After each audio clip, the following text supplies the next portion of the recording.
salut sama gars, amis sportifs inconditionnels de football ñu ngi leen di nuyu di leen jaajëfalaat di leen dalalaat ak jàmm ci chaîne bi di C5 Info di la wax toujours ne bu dee gan nga ci page mën nga abonné nga activer cloche de notification bi pour bañ a rater benn vidéo ñu dugal aussi mën nga def sa réaction ci commentaire yi bul fàtte tamit le petit pouce bleu muy le bouton j'aime c'est vraiment hyper important pour nous. Barcelone Bayern Munich 3-0 encore beneen humiliation boo xamante ne bi ñooñu di Blaugrana yi subir nañ ko démb seen stade boobu di stade Camp Nou. Bon bien vrai que nag dinañ ne ma match bi amul woon yenn enjeu yi puisque nag ñooñu di waa Barcelone nag éliminé woon na leen avant match bi di tàmbali par cette victoire de l'Inter de Milan mais tamit nag match bi amoon na importance bu rëy aux yeux des supporters barcelonais yi nga xamante ne bi def na déplacement bi ñëw teewe si li nga xamante ne bi match bi gunge leen aussi jusqu'au dernier moment du match. nekkoon tamit match boo xamante ne bi dañ ci waroon a jaare sauver waale l'honneur mais tamit briser cette malédiction bi nga xamante ne bi waa Bayern na ñu ngi ci kaw Barça depuis un certain temps nag di leen dóor rek parce que 6 matchs a ngi nii ñooñu di Barça amuñu victoire ci Bayern pratiquement 5 matchs a ngi nii waa Barcelone gañewul wala boog dugaluñ benn but ñooñu nga xamante ne bi ñooy waa Bayern Munich. mais bala ñu ñëw ak yéen ci match bi d'abord ak li nga xamante ne bi ay défaillance la wala ay faille la côté FC Barcelone li tax ñu jël li nga xam ne mooy défaite bi dañuy ñëwandeeg yéen d'abord ci projet bi le projet ce fameux projet bi nga xamante ne bi Juan Laporta présenté na ko Barcelone yi présenté na ko fans yi ñëpp apprécier ko d'abord pour Juan Laporta ñëpp dañuy apprécier vraiment effort yi nga xamante ne bi def na ko ñëpp dañuy apprécier intelligence bi mu am activé waat yeneen levier économique génne Barça ci crise financière bi nga xamante ne bi nekk na ci c'est un vrai tacticien c'est un vrai technicien. Je pense que tey il mérite des applaudissements mérité na tamit ñu rendre ko hommage delloo ko njukkal fans barcelonais yi parce que tey bu Barça demee ba amaat beneen équipe boo xamante ne bi tey mi ngi doon rêver génn premier tour yi di rêver tamit dem ba jël li nga xam ne mooy Ligue des champions bi c'est grâce à Juan Laporta parce que il y a 2 ans de cela kenn yaakaar woon ne dana gaawee nii mbir mi dana gaawee nii Barça dana dem ba mën a jëndaat yenn joueurs yi cependant nag projet bi am na ay défaillances bi ci jiitu nag mooy côté recrutement je pense que Barcelone dafa am côté boo xamante ne bi da cee faible trop parce que boo jëlee benn projet teg ko autour de Robert Lewandowski mi nga xamante ne bi presque mi ngi ci 34 ans donc nekk tamit joueur boo xamante ne bi il est très expérimenté man li muy def trop donc nga jënd ko mu ñëw ça veut dire que ne yow xooloo benn projet boo xamante ne bi day dem fii ak 10 ans wala benn projet boo xam ne day dem fii ak 7 ans non mais tu veux des résultats maintenant ay résultats nga bëgg léegi donc nag yemoo foofu nga dem xool ñi nga xamante ne bi ñoo gën a prometteur ci Europe par exemple benn Rafinha nga xamante ne bi il sort d'une saison exceptionnelle si saison bu baax a baax la génn ak Leeds United club yëpp di ko xëccoo Europe yow Juan Laporta nga defaat li nga xamante ne bi mooy sa mënin di ko foqar ñi ko ci loxoy Leeds Chelsea mi ngi ci woon Barcelone Arsenal ñëpp a ngi ci woon donc nga ñëw foqar ñi ko ci seeni loxo donc ça veut dire que ne yow tu veux un projet boo xamante ne bi léegi nga ko soxla léegi mu nekk en manœuvre et que après loolu tamit nga def lépp pour prolonger remuer ciel et terre pour prolonger ki nga xamante ne bi mooy Ousmane Dembélé mi nga xamante ne bi ñëpp jàppoon na ne peut-être dina jóge foofu ci Barcelone ak problème yi nga xamante ne bi nekkoon na fi peut-être sax du problème mu xaalis mais tey jii Barça convaincre na ko ak ses recrues pour mu mën a espérer que ne nag fii nii dana fi am li nga xamante ne bi bëgg na ko fa en défense nga dem jëli benn Jules Koundé tout le monde sait que ne voilà pépite la tout le monde sait que ne Jules Koundé dafa mën li muy def et que moom carrément sans faute nickel dem jëli benn Christensen bon à Chelsea peut-être nekkutoon titulaire mais bon c'est un bon défenseur il reste un très bon défenseur. Au milieu de terrain aussi nga dem ba def lépp loo xamante ne bi mën nga ko pour recruter le jeune de Manchester City Bernardo Silva mujjut antu mais toujours yaa ngi garder benn Frenkie de Jong nga dem benn Milan recruter fa benn Franck Kessié nga xamante ne bi bokk na ci les pièces maîtresses yi tax AS Milan jël li nga xamante mooy Scudetto bi ku doon seetaan championnat Italie daaw xam ne Franck Kessié fait partie des meilleurs joueurs championnat Italie daaw du ma ne sax Milan AC mais les meilleurs joueurs du championnat donc nag il avait son mot à dire malgré qu'il est venu nag gratuitement tout en sachant que nag yaa ngi woon ak ay pépites ci sa équipe tu as Pedri mi nga xamante ne bi c'est un magicien il est fou ce gars-là yaa ngi benn Gavi boo xamante ne bi c'est un technicien tacticien physique benn jeune boo xamante ne bi le golden boy il fera partie des meilleurs à l'avenir koo xamante ne bi dañ koy suivre la benn Frenkie de Jong boo xamante ne bi malgré que ñi ngi koy minimiser en Espagne mais il fait partie des meilleurs à son poste sans aucun nul doute tey de Jong quoi qu'on puisse dire dafa am place am ci équipe bu Barça bi dafa am place am ci 11 partants yi ñoom ñëpp ñu nekk ay xale yu ndaw nekk ci milieu de terrain bi donc ci défense bi tamit yaa ngi ak benn Araujo boo xamante ne bii nii il ferait partie des meilleurs défenseurs au monde ci kanam tuuti xëy na dana bokk ci meilleurs défenseurs yi bu continuer ci rythme bi nga xamante ne bi nekk na ci kaw aussi ak Dembélé mi nga xamante ne bi retenir nga ko yaa ngi beneen pépite ci suuf boo xamante ne bii nii malgré blessure bi mu jógee peut-être xam na ne nekkut à 100% de ses niveaux mais ñun ñëpp xam nañ Ansu Fati bu dellusee ci ni nga xamante ne bi xamee nañ ko ca na mela il va bousculer la hiérarchie day bousculer forcément hiérarchie bi il aura son mot à dire mais tamit mënuma concevoir nga am boobu groupe boo xamante ni bi c'est excellent pétri de talent ba pare nga négliger le poste de latéral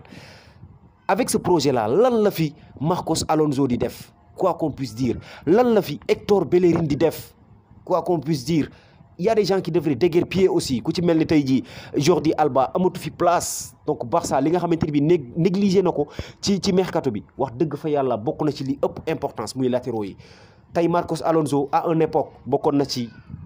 jeune prodige yi jeune talent yi mais instant bi ñu toll franchement Marcos Alonso dara nekkatu fa Hector Bellerin il n'a pas le niveau pour jouer au Barça nañ ko waxte dee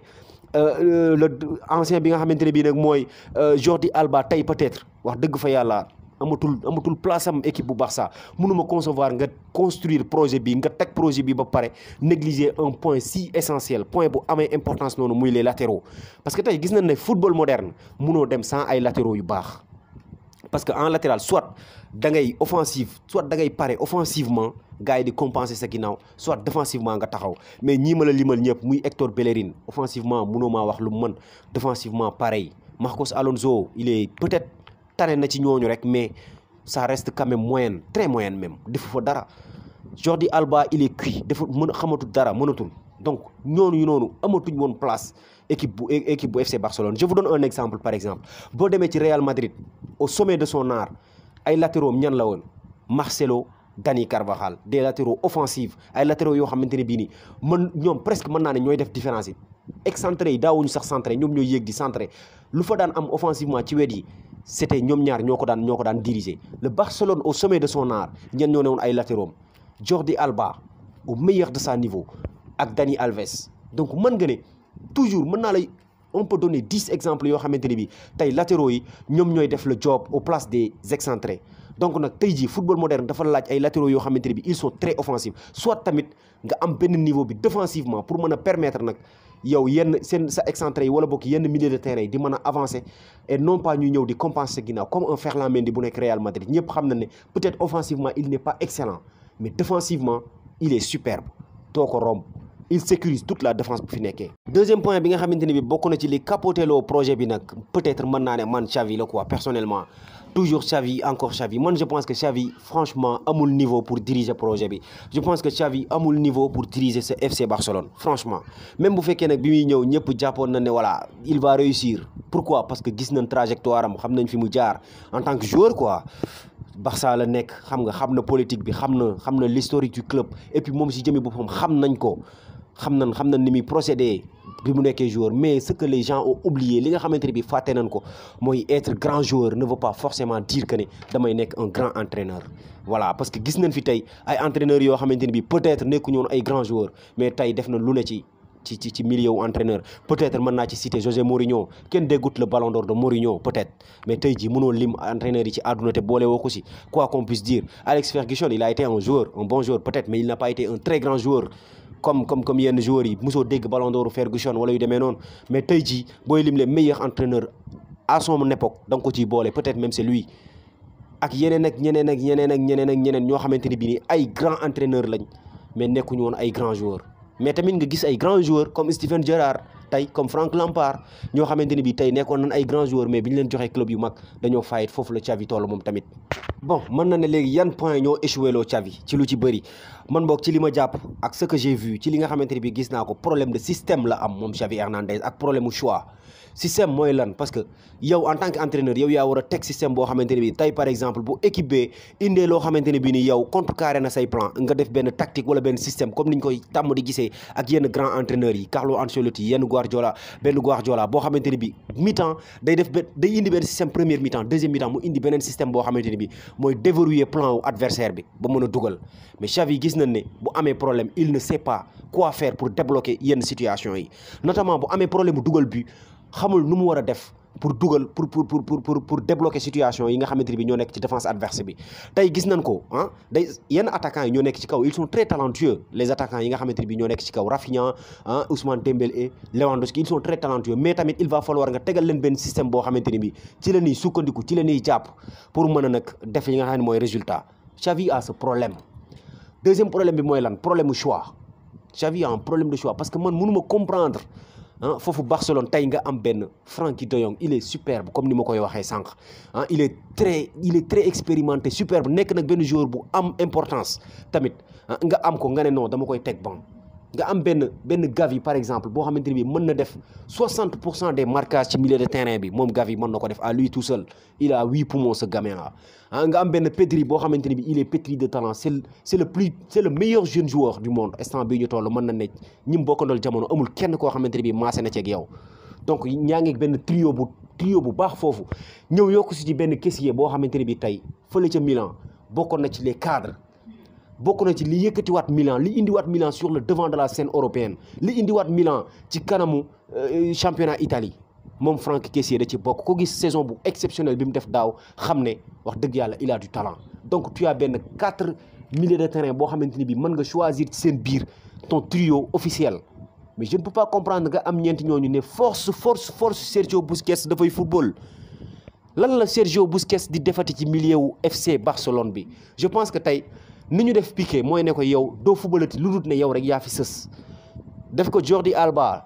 tu joueras peut-être moins de minutes possible noonu la ñu waroon a def Sergio Busquets parce que tey amatu fa place il n'a plus sa place là-bas je pense qu'il joue parce qu'il est espagnol man loolu laa ko mën a jàppee wala boog il joue parce qu'il plaît à Xavi mais tey ku gis rythme bi booy yi di dawee Barcelone rythme bi Pedri di dawee rythme bi Gavi di dawee xam ne àndul ak cette lenteur de Sergio Busquets il est bon techniquement il est bon tactiquement mais physiquement dematul et football du technique ak tactique kese physique da cee bokk football rapidité da cee bokk vitesse da cee bokk surtout ce football de maintenant footballu léegi bii nii loolu da cee bokk ce tiki-taka bi ñu doon def aux années 2010 2009 ça n'existe plus loolu amatul donc Busquets il n'a plus sa place là-bas amatu fa place loolu bokk na ci li gën a pénaliser Xavi Hernandez ci coaching am ci kaw aussi malgré que système bi doxul mais problème de choix am na fa parce que tey bi ñu ñëwee recruter peut-être Rafinha Lewandowski Dembélé toog na c'est vrai que ni ñii ñoo war a départ loolu ñëpp dañ ciy ànd ak Xavi mais par exemple benn Ansu Fati n'est vraiment pas à négliger kenn waru ko am ci sa équipe di ko négliger wala boog nga koy mettre au second plan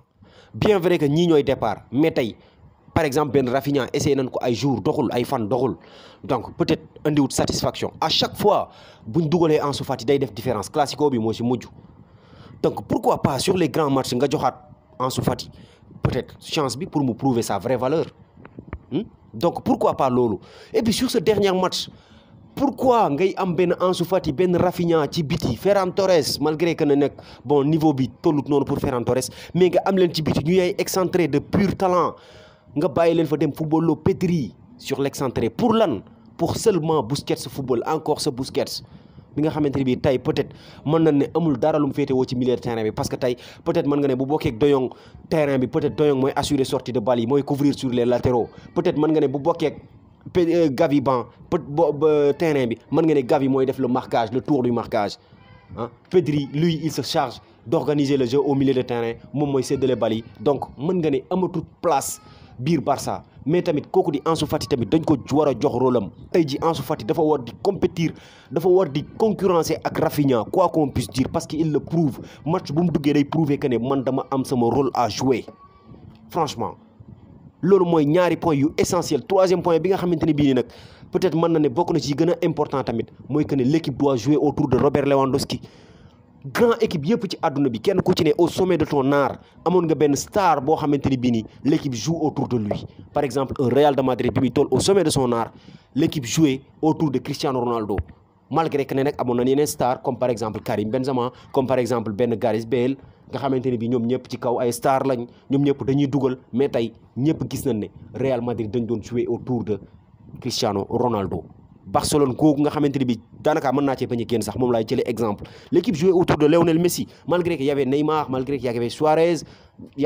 amoon na ay talent yu bëri mais ñëpp xam nañ ne dañ doon jouer autour de Messi donc boo amee privilège yu am joueur bu mel noonu ci sa effectif muy Robert Lewandowski un joueur boo xamante ne bi il peut marquer 50 buts par saison donc da ngay def tout pour mettre un système boo xamante ne bi mooy permettre équipe bi yëpp di jouer autour de lui je pense que moom moo war a nekk le triangle des Bermudes moom la ñëpp war di chercher et je sais que ne si le Barça joue autour de Robert Lewandowski ci kaw forcément les situations vont se débloquer parce que tey da ngay gis benn Barça buy attaque placée nga gis ne ils feront 15 passes avant ñuy dugg ci biir surface bi benn instant dañuy nekk ci biir surface bi wërale bal bi mu jógee côté gauche dem côté droite jógee côté droite dem côté gauche ñëwaat ci milieu de terrain bi Lewandowski xamul loolu des fois même ci match contre Bayern bi da nga koy gis plus de 3 fois plus de 4 fois mi ngi demandé gars yi pour que vitesse am ci nit ñi ñëwee il demande beaucoup plus de vitesse loolu la xam loolu la miin donc il va falloir forcément ñu changer système et pour changer de système il va falloir ñu changer Xavi Hernandez parce que vraiment il n'est pas à la hauteur de li nga xamante ne bii moom lañ ko teg. donc man je pense que si le Barça bu amee benn coach boo xamante ne bii il est capable de mettre les bons hommes di football ñi nga xamante ne bii ñoo war a football à leur poste mettre un bon système teg benn système boo xamante ne bii mën na ne lii mooy marque Barcelone mën nañ ne lii mooy étiquette bi nga xamante ne bii bu Barça di football mën nañ ko xàmmee si moom un système boo xamante ne bii yemul rek ci ay passanto faire 150 passes par match 200 passes par match non mais un système boo xamante ne bii dañuy mën a dugal ay buts parce que football dugal la en fait football du rek football pour le plaisir des yeux mais dañuy football pour gagner pour dugal ay buts et mënuñu gagner te dugaluñ quoi qu'on puisse dire donc je pense que bu Barça amee coach boobu noonu bu mën a teg système yi mën a mettre les bons hommes après ñu dem recruter ji ñaari latéraux wala ñetti latéraux yoo xam latéral yoo xamante ni bii nii voilà de haut niveau la de top niveau la alors nag faudra nag ñu mën a dem recruter ji ñooñu parce que ak perte yi nga xamante ni bii dañ koy am ci seen qualification bi wala boog seen non qualification bi ci Ligue des Champions bi bon on peut s'attendre au pire ci saison bi ñu jëm parce que rien que ñàkk a qualifié ci 8e de finale Ligue des Champions rek ça leur fait perdre 20 millions dana leen perdre 20 millions d'euros tout en sachant que nag Europa League peut-être compétition européenne la mais amut yenn valeurs yi parce que il faut nga jël coupe bi pour mën a empocher 14 millions d'euros donc wax dëgg yàlla amut yenn valeurs yi donc ñu ñaan nag Juan Laporta mën a amaat yëkkatiwaat yeneen levier économique pour nag mën a wax dëgg yàlla recruter waat yeneen joueurs yoo xamante ne bi peut-être bu ñëwoon peut-être un João Cancelo City peut-être benn Diogo Dalot wala boog peut-être benn Alphonso Davies qui sait parce que tey Barça am na boobu capacité pour mën a dem foqar ñi yenn joueurs yi ci yenn équipe yi comme ni mu ko defee ak Rafinha Chelsea soxla ko ñëpp soxla ko bi Barça soxlaa dañoo ñàkk comme ni mu ko defee ak Robert Lewandowski Barça Bayern ngoyewu ci carrément mais bi mu ko soxlaa dafa ñàkk comme ku ci mel ni Jules Koundé tey benn pépite la woon ñu bëri doon ko xëccoo bi Barça soxlaa da ko ñàkk Frenkie de Jong à son époque bi muy doo ko jógee Ajax équipe yu bëri soxla woon nañ ko mais bi Barça soxlaa gars yi dañu ñàkk donc noonu la war a defaat dem lijjantiwaat yeneen latéraux yoo xamante ni bi carrément ils sont au top niveau yoo xamante ni bi ñii carrément dañ naan les latéraux du Barça bokk nañ ci latéraux yi gën a xarañ ci àdduna pour mën a mener ce projet je pense que tey ji niveau recrutement côté boobu rek moo desee côté Barça beneen côté bi mooy lan le problème de coaching entraîneur ñu wuti entraîneur bu baax et le reste je vous jure que ne Barça dina ñëwaat ci niveau bi nga xamante ne bi nekkoon na ci c'était tout pour aujourd'hui sama gars yi lii leen seen C5 Info di la wax toujours ne bu dee gan nga ci page mën nga abonné nga activer cloche de notification bi pour bañ a rater benn vidéo ci vidéo yi ñuy dugal aussi mën nga def sa réaction ci commentaire yi bul fàtte tamit le petit pouce bleu muy le bouton j'aime c'est vraiment hyper important pour nous merci et à très bientôt sama gars yi